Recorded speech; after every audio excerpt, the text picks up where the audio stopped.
Bismillahirrahmanirrahim. Assalamualaikum warahmatullahi wabarakatuh. Alhamdulillah, salatu wassalamu ala rasulillah wa ala alihi wa ashabihi wa man wala hamma ba'd. Tulab wa talibat MK kelas 8 yang dimuliakan Allah Ta'ala. Kita sambung pelajaran kita sampai di pelajaran ke-14 dengan judul pembahasan bab takut kepada al-khawf, pembahasan tentang takut pada Allah. Tujuan dari pembelajaran kita yang pertama, murid dapat menerangkan bahwa rasa takut itu termasuk ibadah hati yang wajib diikhlas untuk Allah Ta'ala. Lalu yang kedua, murid dapat menyingkap tipu daya setan ketika menakut-nakuti kaum mukminin. Setan ini membisik-bisikkan kepada orang Islam ya, supaya takut dengan berbagai macam perkara. Nanti akan kita bahas. Kemudian yang ketiga, peringatan dari tipu daya setan.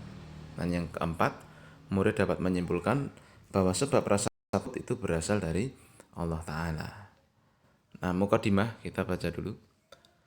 Rasa takut, ya, kalau dalam bahasa Arabnya khauf, adalah ibadah hati. Ini tolong kasih garis bawah ya. Yang wajib diberikan hanya kepada Allah. Maka memberikan rasa takut kepada selain Allah termasuk syirik yang mengeluarkan pelakunya dari Islam. Ya. Nanti akan dibagi. Ya, karena takut itu nanti akan terbagi menjadi beberapa.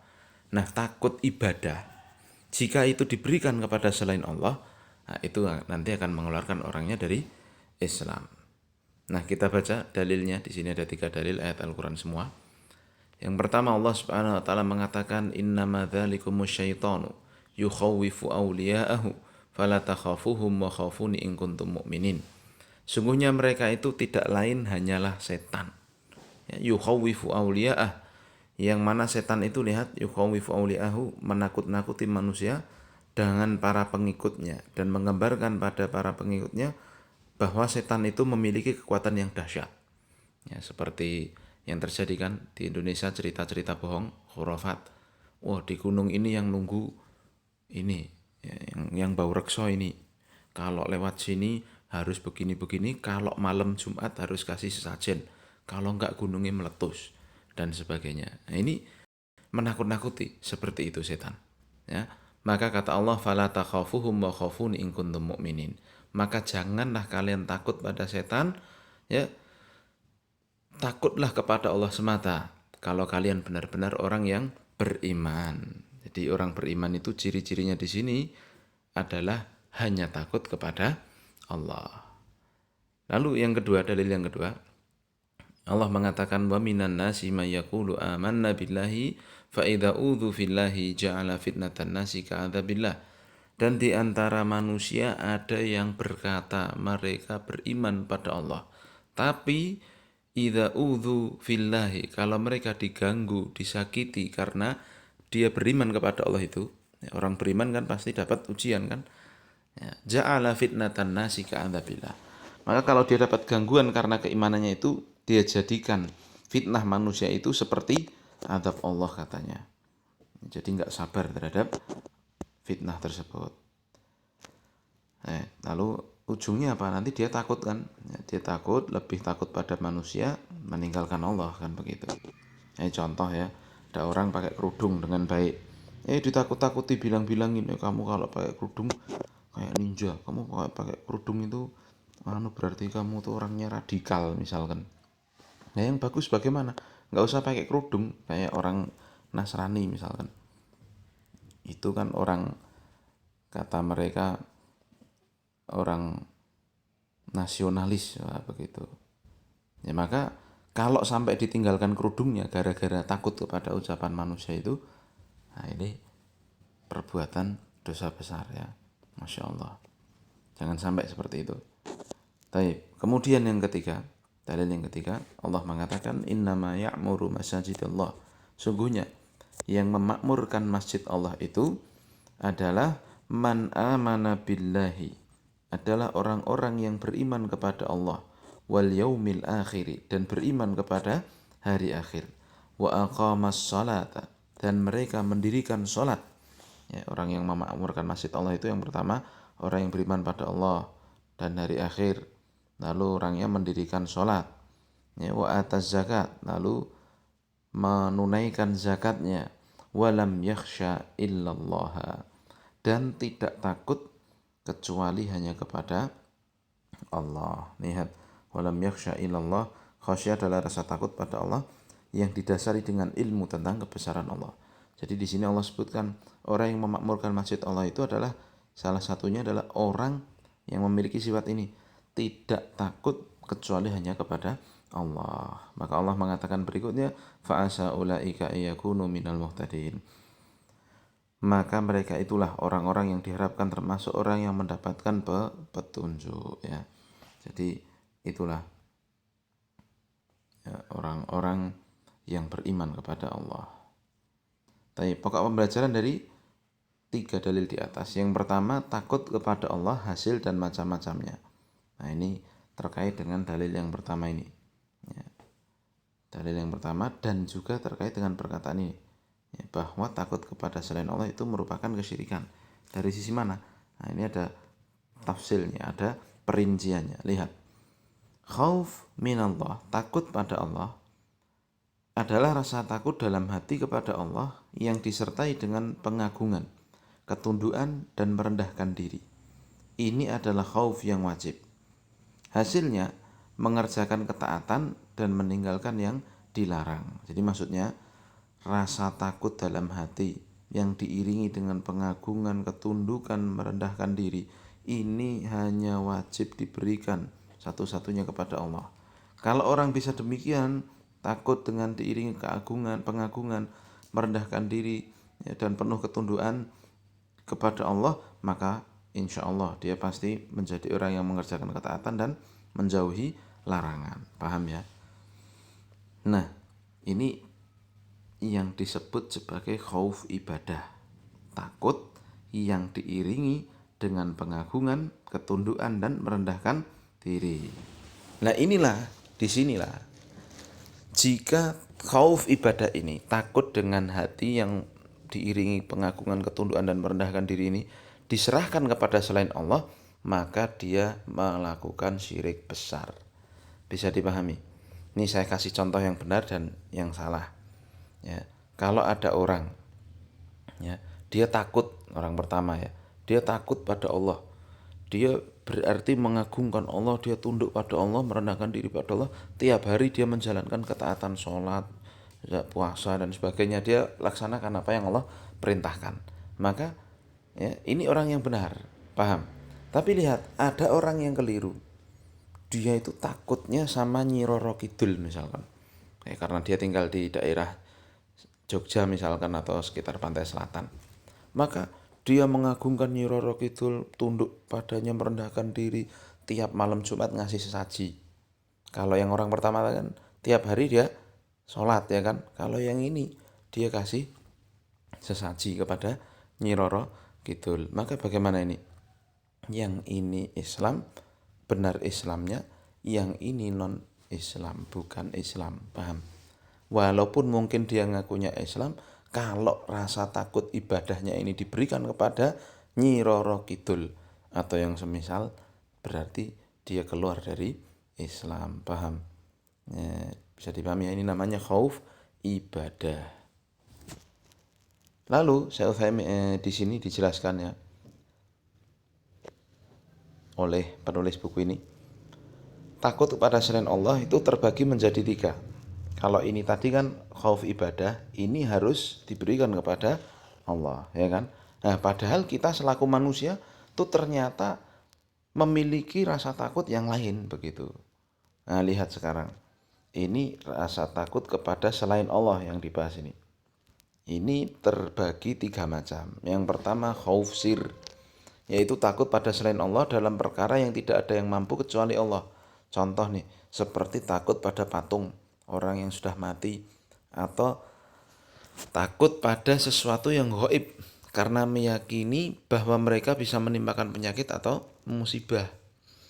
Dan seperti itulah keadaan para penyembah kubur. Mereka takut terhadap kuburan yang mereka sembah dan menakut-nakuti orang yang bertauhid dengan kuburan-kuburan itu. Khauf jenis ini merupakan syirik besar. Nih tolong kasih garis bawah, ya. Ini yang saya katakan tadi, khauf, dia takut kepada selain Allah, tapi disertai dengan rasa pengagungan, tundukan, merendahkan diri kepada yang dia takuti itu dan tidak kelihatan orangnya. Ya, seperti orang mati, ya gaib ya, nggak ada di hadapannya, atau bahkan hanya seperti dongeng-dongeng yang kita dengarkan banyak di Indonesia ini. Maka ini syirik besar, paham? Ini khauf sir. Lalu yang kedua, khauf yang menyebabkan meninggalkan apa yang diwajibkan oleh Allah. Lihat, seperti amar ma'ruf nahi munkar tanpa udzur karena takut pada sebagian manusia. Khauf seperti ini diharamkan, kasih garis bawah. Dan sebagian ulama menganggapnya termasuk syirik asghar yang menghilangkan kesempurnaan tauhid yang wajib. Jadi ini orang takut yang menyebabkan dia meninggalkan apa yang diwajibkan Allah. Contoh, ya, dia misalkan seorang laki-laki, ya, harusnya kan sholat jamaah. Tapi kalau dia jalan dari rumahnya, misalnya rumahnya di sini, ini masjidnya, di sini ada kuburan di tengah jalan, maksudnya ya di areanya. Terus dia lah takut itu, kalau malam sholat maghrib, isya, sama subuh dia nggak mau ke kuburan, ke masjid karena takut sama kuburan ini. Nah seperti ini dilarang. Ini termasuk syirik kecil yang menghilangkan kesempurnaan tauhid, paham? Ya bisa dipahami ya. Atau seperti ya, misalkan jadi orang tua, anaknya ndak pakai kerudung misalkan, ya, lu kok nggak ditegur pak? Aku takut nanti dimarahin sama saudaraku yang lain memaksakan anakku pakai kerudung misalkan. Maka kalau ada bapak-bapak orang tua yang tidak mau amar ma'ruf nahi munkar dengan sebab seperti itu, lah ini dia namanya meninggalkan yang diwajibkan oleh Allah Ta'ala, kan begitu, paham? Atau kita misalkan contoh ketiga, ya, yang laki-laki misalkan, kok pakaiannya, kok celananya kok di bawah mata kaki, maksudnya celananya kok isbal misalkan ya. Lalu dijawab, aku takutin kalau pakai celana yang di atas mata kaki aku nanti dituduh teroris misalkan dan sebagainya. Misalkan ya. Bagaimana ini? Nah, ini takut yang membuat dia meninggalkan kewajiban Allah gitu. Jadi itu seperti tidak boleh. Ya harusnya dia jawab. Ya harusnya yang dia lakukan tuh dia berusaha istiqomah. Ingat ya, beda antara orang istiqomah dan teroris, beda jauh. Ya, teroris ya memang teroris itu. Bom bunuh diri itu salah dan dia bunuh diri benar itu. Ya, bukan jihad sama sekali. Bahkan jahat sekali. Dan itu pikiran mengerikan dari orang-orang Khawarij, ISIS dan sebagainya. Yang ternyata ISIS ini kalau ditelusuri memang buatan Yahudi, ya. Jangan sampai ya terpengaruh ataupun nonton videonya dan sebagainya, bahaya ya. Nah, beda antara teroris Khawarij dengan orang yang istiqomah. Kalau orang yang istiqomah ya dia berusaha seluruh ajaran agama dia lakukan, dia taati, ya. Nah termasuk ajaran agama kan nggak boleh tuh namanya bunuh diri, namanya aja udah salah tuh, bom bunuh diri, berarti kan dia membunuh dirinya sendiri, ya. Dan kalau dilihat sejarah nggak ada tuh Rasul membunuh orang dengan cara yang keji, itu nggak ada, ya. Bahkan tidak ada ceritanya Rasul membunuh orang tidak di medan perang, itu tidak ada ceritanya, ya. Maka salah sekali apa yang dilakukan oleh orang-orang Khawarij itu. Nah kembali, kalau kita pakai celana di atas mata kaki, ya ini karena kita istiqomah, berusaha istiqomah begitu, menuruti, menaati perintah Allah dan Rasulnya, paham? Ya itu harus kita lakukan, seperti ini contohnya ya. Baik, nanti sebentar lagi yang laki-laki mungkin punya jenggot, ya. Nah, itu kan harus dipelihara, kumisnya dicukur, kan begitu ya tuntunan Islam. Beda tuh sama orang-orang kafir. Orang-orang kafir kan apa? Kumisnya dipanjangin, jenggotnya dihilangin, kan begitu. Ya, kalau orang Islam kata Nabi ya disuruh memelihara jenggot. Ya nanti pelihara jenggot karena memang itu tuntunan Nabi. Tidak perlu takut dari orang yang mencela, paham? Itu namanya berusaha istiqomah dan tidak ada kaitannya sama sekali dengan teroris tadi. Mafhum? Taib. Kemudian yang ketiga adalah khauf tabi'i. Jadi ini adalah takut kepada pencuri, api, tenggelam atau yang semisalnya, takut pada macan dan sebagainya. Takut jenis ini tidak tercela pelakunya. Takut seperti ini tidak apa-apa. Artinya apa? takut karena tabiat begitu. Contoh nih, misalkan antum takut sama ular, boleh enggak? Ora wani nyekel, memang dia tabiatnya begitu kok. Ular nek dicekel nyokot kan medeni kan begitu. Atau dia takut sama tenggelam. Wah, itu kelihatannya airnya dalam. Nggak berani lah aku dekat-dekat ke situ. Ya udah, ini tabiatnya. Seperti ini tidak dicela, paham ya?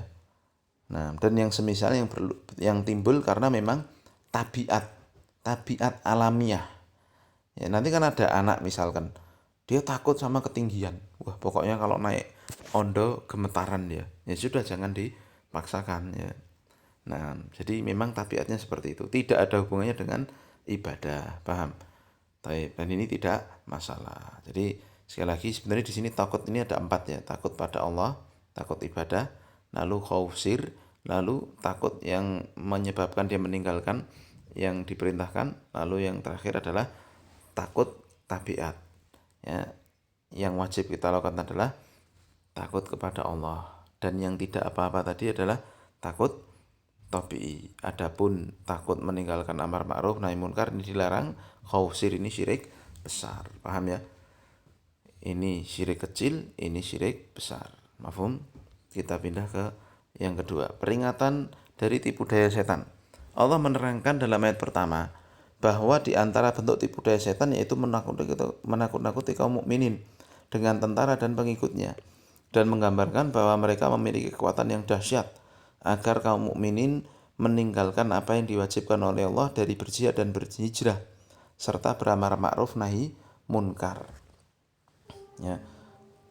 Maka kemudian Allah melarang kita untuk takut kepada wali-wali setan itu dan memerintahkan untuk takut hanya kepada Allah saja, karena takut merupakan bentuk ibadah yang wajib diikhlaskan hanya pada Allah, dan Allah telah menjadikannya sebagai syarat syahnya iman. Allah mengatakan fala takhafuhum wa khafuni in kuntum mu'minin. Maka janganlah kalian takut pada mereka dan takutlah padaku saja kalau kalian benar-benar beriman. Nah, ketika semakin kuat keimanan seorang hamba, maka akan hilanglah ketakutan kepada wali-wali setan dari hatinya. Dan ketika lemah imannya, semakin kuat takutnya pada setan. Nih tolong kasih ya garis bawah nih. Jadi hamba itu kalau semakin takut hanya kepada Allah saja, dia akan semakin jauh dari setan begitu.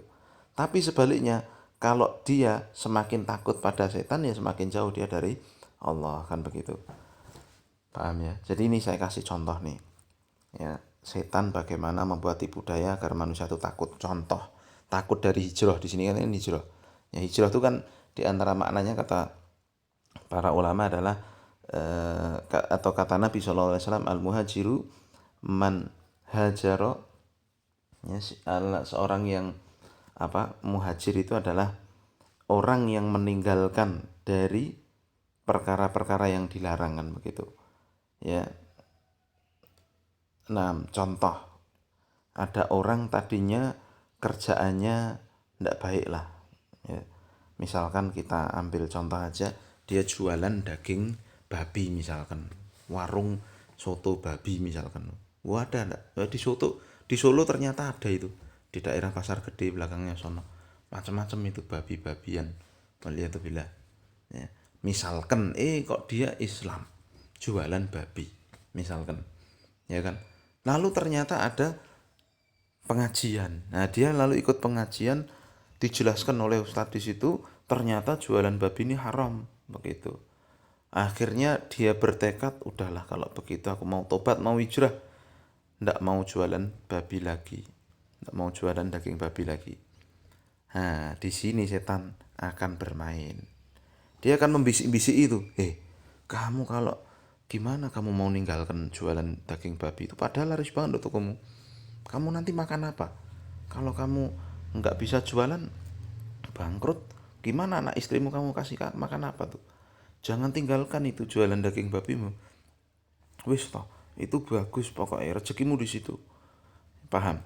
Nah, ini setan bermain seperti itu. Bisik-bisiki, jangan sampai ditinggalkan. Nah, tapi orang yang beriman, insya Allah dia akan benar-benar berusaha meninggalkan apa yang dilarang Allah tadi. Wah, dia nekat mantap hijrah.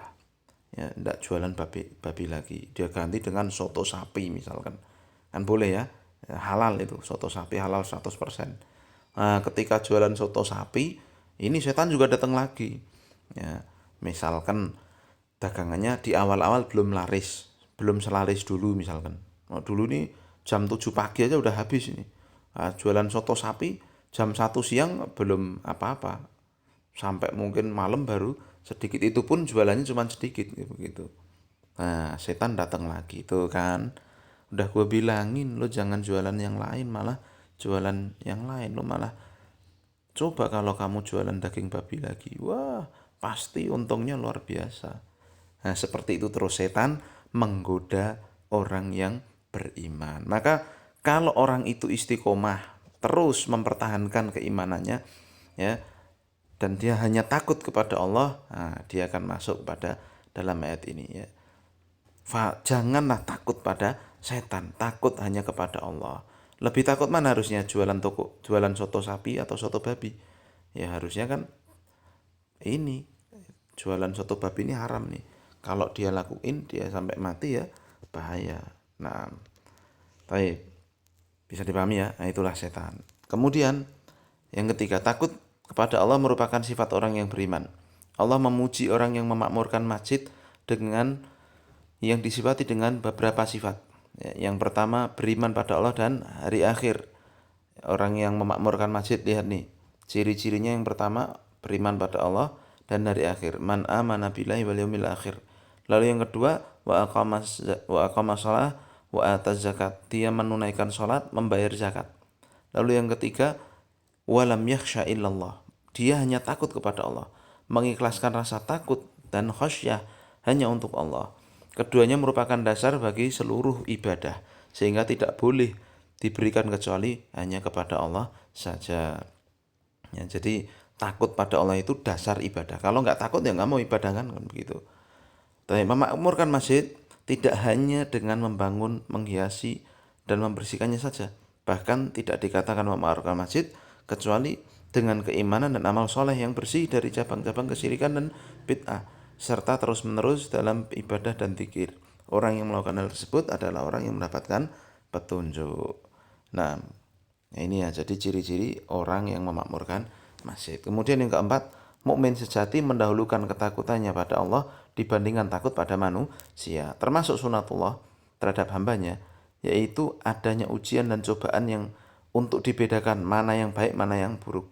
Dan telah diuji dan diganggu kaum mukminin di jalan Allah, dan mereka pun bersabar, sehingga mereka mendapatkan hasil yang baik di dunia dan akhirat. Beda dengan orang yang kaum yang dicela Allah. Mereka menyatakan iman dengan lisannya, tapi tidak kokoh dalam hatinya.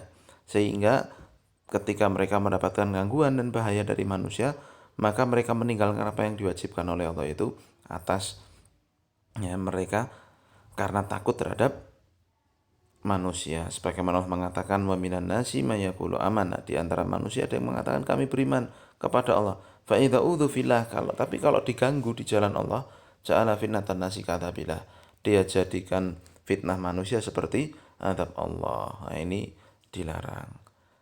Taib. Kemudian yang kelima, di antara sebab yang mendatangkan rasa takut pada Allah. Nah, ini yang penting ya. Terakhir ini, yang pertama mengingat kebesaran dan keagungan Allah. Bahwa Allah adalah sangat keras adabnya, tidak terkalahkan dan sangat mampu membalas orang yang bermaksiat kepadanya. Allah itu maha segalanya, maka takutlah kepadanya. Lalu yang kedua, mengingat kubur dan kegelapannya, dan kiamat dan kengeriannya. Kalau orang takut ya, besok di kuburan tidak ditemani amal solehnya, ya maka dia berbuat baik di dunia ini. Lalu yang ketiga, kembali pada Allah dengan berdoa. Di antara doa yang dipanjatkan oleh Rasul adalah Allahumma qsim lana min khasyatika ma tahulu bihi bainana wa baina maksiatik, wa min ta'atika ma tuballighuna bihi jannatak, wa minal yaqini ma tuhawwinu bihi alaina masaibat dunya, dan seterusnya. Panjang doanya itu ya. Di antaranya nih, ya Allah, berikan kepada kami rasa takut yang bisa menghalangi kami dari bermaksiat kepadamu ya Allah. Karena sungguhnya hati bila dipenuhi dengan rasa takut kepada Allah akan menghalangi anggota badan dari kemaksiatan. Jadi kalau hatinya takut pada Allah, niscaya lisan dan badannya tidak memaksiati Allah. Tapi kalau hatinya nggak takut sama Allah, ya sudah, ya apapun dia lakukan. Lalu yang keempat, mengenal akibat yang sangat jelek dari perbuatan dosa baik di dunia maupun akhirat. bahwa dosa itu sebab tercabutnya keberkahan dan ditimpakannya hukuman. Ini kalau orang takut dosa, dia akan ya dia akan orang yang takut akibat jelek dari dosa, ya dia akan berusaha menghindari dosa. Nah, yang terakhir menuntut ilmu. Nah, ini dia ilmu syar'i. Allah telah sifati para ulama dalam firman-Nya, innama yakhsyallaha min ibadihil ulama. Hanya saja orang yang takut kepada Allah itu adalah para ulama, ya.